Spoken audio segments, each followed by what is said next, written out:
Michael Smith. Michael Smith. Nice. Sheena Roll. Sheena Roll. Nice. Keisha Stubbs. Keisha Stubbs. Nice. Stephen Lowe. Stephen Lowe. Oh, ho, ho, naughty.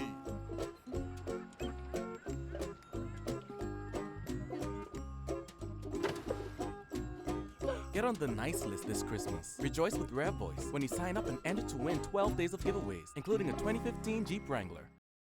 The Bec Union's war with Chairman Leslie Miller heats up as staff members protest in front of the corporation.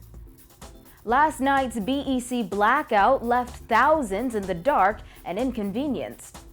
Plus, Bahamians urged to participate in Junkanoo. We've got those stories and more coming up tonight. I'm Dana Smith, and NV12 starts right now.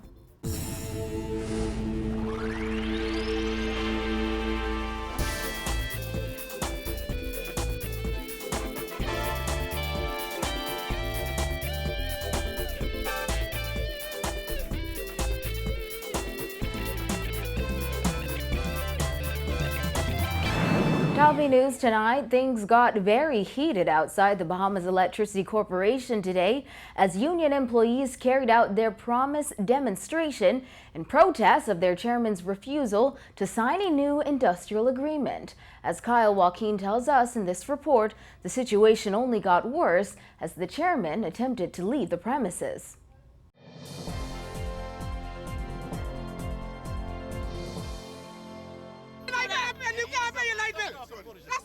Listen, your overtime is better than my salary. Ease up, man. Ease up. Ease up. You should be ashamed of yourself. Ease up. You should be ashamed of yourself. Things went from 0 to 100 very fast as Bahamas Electrical Workers Union members protested outside the company's Blue Hill Road office. The employees, who are now at war with the company's executive chairman Leslie Miller over an industrial agreement, used their lunch hour to pull out placards and voice their grievances with Miller's refusal to sign a new industrial agreement, which speaks to a number of issues, including pay increases. BEWU President Paul Maynard said since Miller constantly complains of the amount of overtime employees work, they will be on work to rule from today until their matter is resolved. This ain't nothing personal against him, you know. One thing with me, I don't hold things, and I'm not a person, but I don't hold things against people. I have time for that, all right? But what I am saying to you is this. Saying that he has a problem with us working overtime, then we won't work the overtime. We just stop. But is it a good time for employees to refuse working any overtime? Just last evening, rolling blackouts ruined the night for many when corporation officials say 2 engines at the Clifton Pier plant went down, forcing them to begin load shedding. Then the problem spread to Windsor Field Substation around 7 p.m., which knocked out power in western New Providence. Then there was also a problem with 2 overhead lines in the Winton area, which led to an all-night blackout in eastern New Providence. That took workers hours to repair.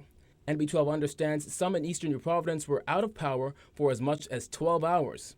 Miller told NB12 it's hard to believe this is all just coincidence, considering recent threats from union members to begin demonstrations in support of a new contract today.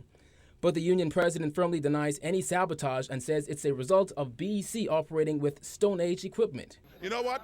We ain't gotta go through this, right? We're not gonna be accused. We're not gonna be accused. We're not gonna be accused. The system is archaic, and it's gonna take $1.5 billion to solve. And then things got a bit more heated as Miller attempted to leave the building and get into his car. The crowd swamped Miller's car as he got out in attempts to answer questions from the media. At times, Miller even found himself getting into a war of words with some of the workers and Hotel Union President Nicole Martin. Everybody ease up, okay? Yeah, ease up. I apologize on behalf of the Bahamian people. Don't hide behind that. What you hiding behind that for? Okay. Oh, you want rostering?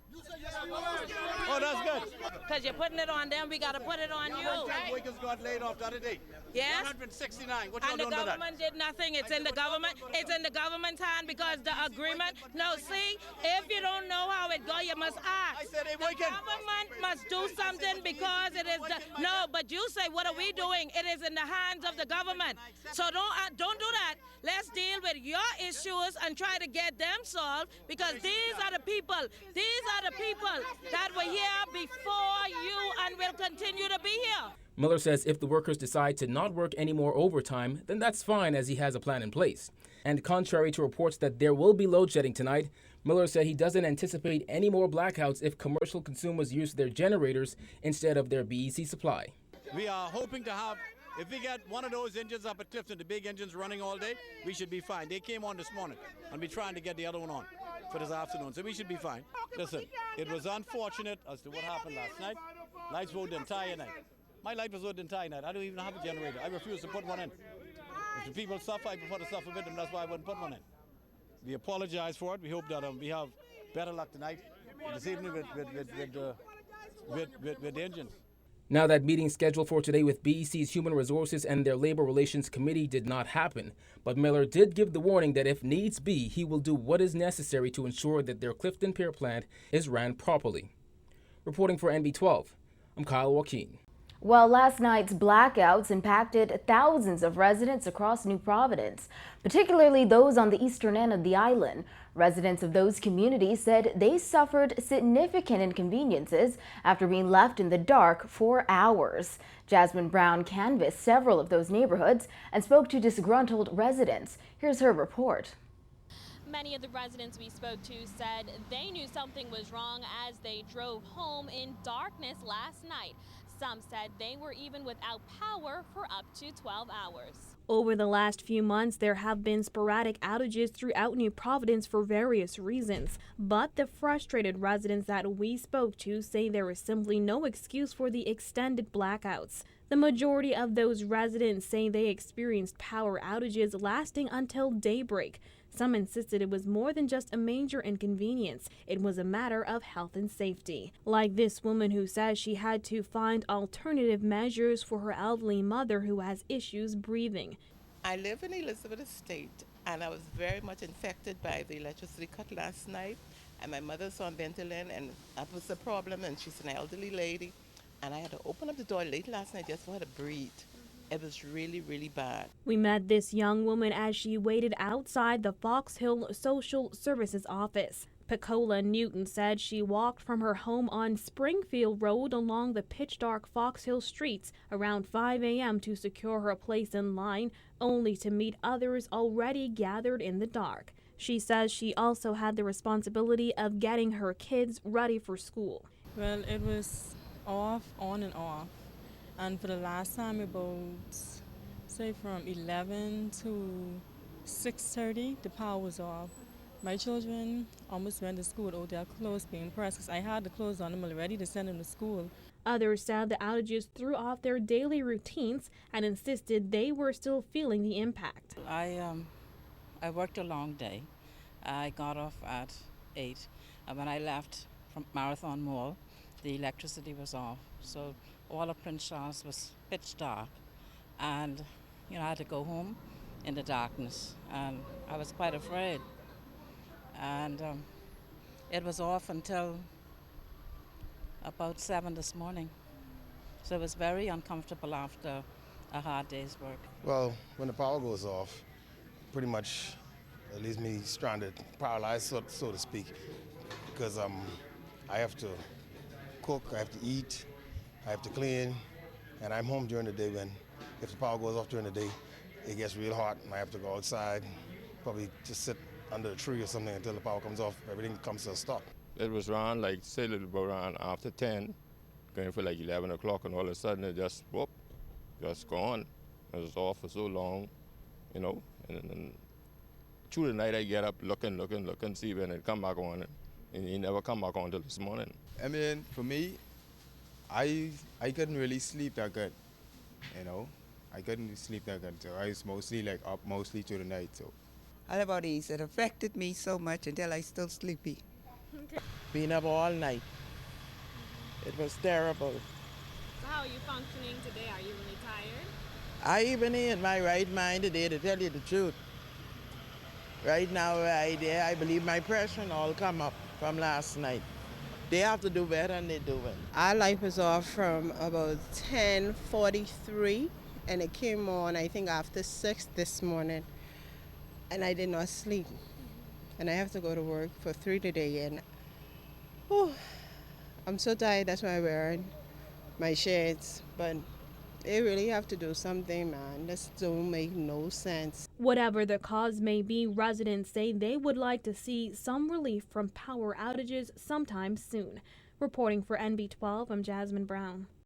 Newly elected Deputy Leader of the Free National Movement, Peter Turnquest, is calling on the Prime Minister to remove Tall Pines MP Leslie Miller as chairman of BEC, not only for failing to keep the lights on, but also for his inappropriate, offensive, and aggressive remarks to BEC staff. I believe that the troubles that exist between the government and the union is very unfortunate. And the comments and statements by the chairman, executive chairman, is certainly unhelpful and inappropriate, quite frankly. We know that before his recent reappointment, he had made certain statements that were very aggressive and very offensive, quite frankly, not only to the union, but to most of us reasonable Bahamians. Nobody wants to be talked to by their employer in the way and in a manner that he speaks to these members of the union. A controversial figure, Miller has had an embattled relationship with the unions representing BEC workers as head of the nation's electric company. More recently, leaked voicemails purporting to be between Miller and BEC employees have spread on social media, containing strong and what can be considered as offensive language. Turnquest said the Prime Minister must take action and recall Miller as chairman of BEC. It's unacceptable. Unacceptable, and I certainly call upon the Prime Minister to recall him. We deserve to be respected in our places of employment. We deserve to be spoken to as professionals, and whatever grievances and differences we have, we ought to be able to sit down around a table and, as reasonable men and women, hash out our differences in a respectful way.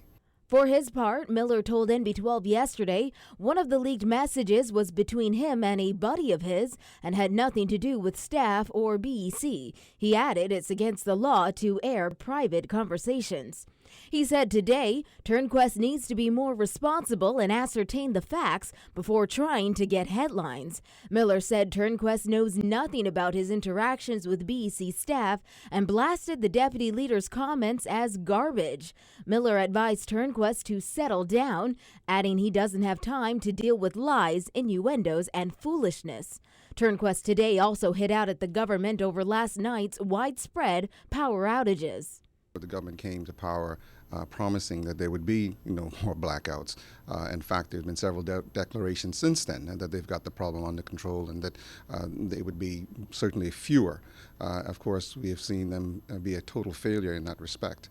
And in fact, it appears that BEC is in a worse situation today than it was 2.5 years ago.